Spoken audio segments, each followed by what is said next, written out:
I've been here 30 years, started after I qualified in my sports management degree in Edinburgh. It's in the family really. My father competed. He took myself and my brother along to events when we were little boys and watched him win races and do other events.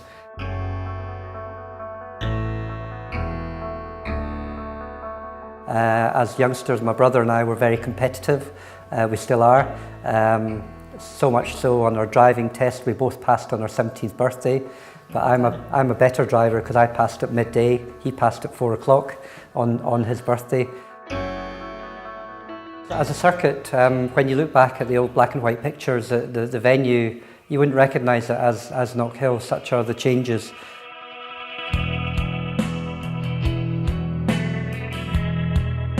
Derek bought the track in '84 and really bit by bit, gradually, year by year, the changes have happened to the venue.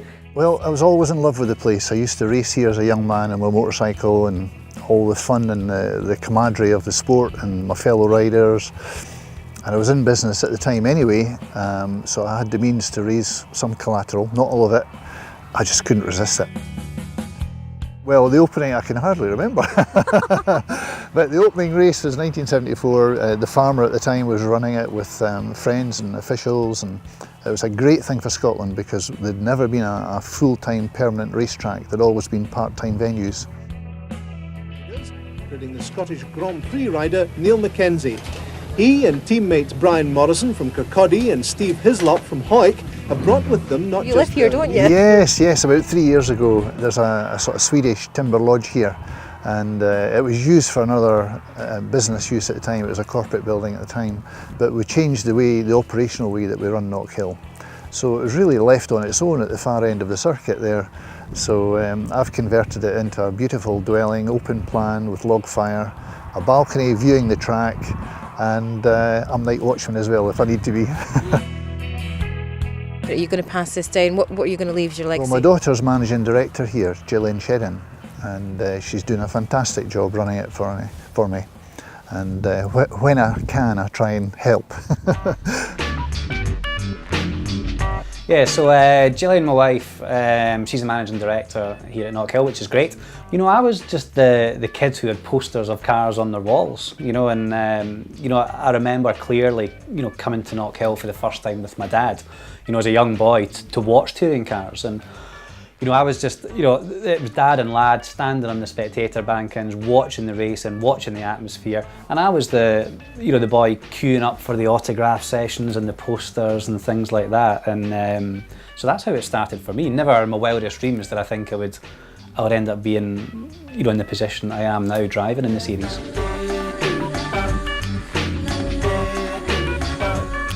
What makes a good racing driver? What skills do you need? It's the ability to deal with multiple things. So you've got to multitask every split second. You know, I always say to people, you know, if you think about it for half a second, you've potentially travelled 100 metres down the track, let alone what everybody else on the track's doing. So, yeah, you've got to be calm, you've got to be collected, and you know, you really got to think about it. So, are you happy to show us what it's all about? Then are you going to take me around the track? Yeah, I can take you around the track and I can show you what it's all about. And you know, I'm hoping that you're going to give me some pointers to try and point me in the right direction. No, I won't drive. I'll let you do the driving.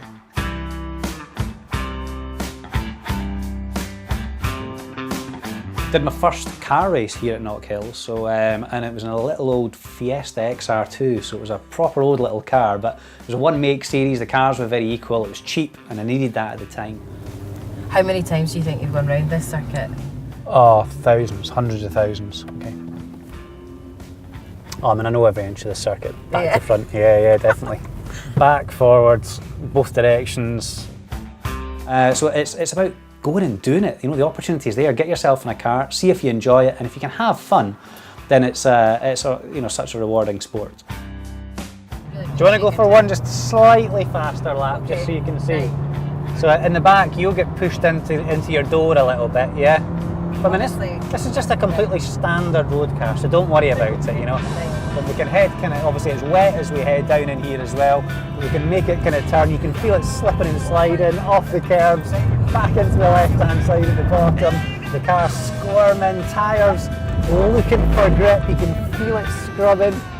You know, I still get the butterflies in my stomach on race day. You know, when the red lights are on and the race is about to start, you know, you've got that real kind of knotted feeling in your stomach. And I think the day that you don't get that is the day that you don't have the passion for it and you know, it's time to give up then.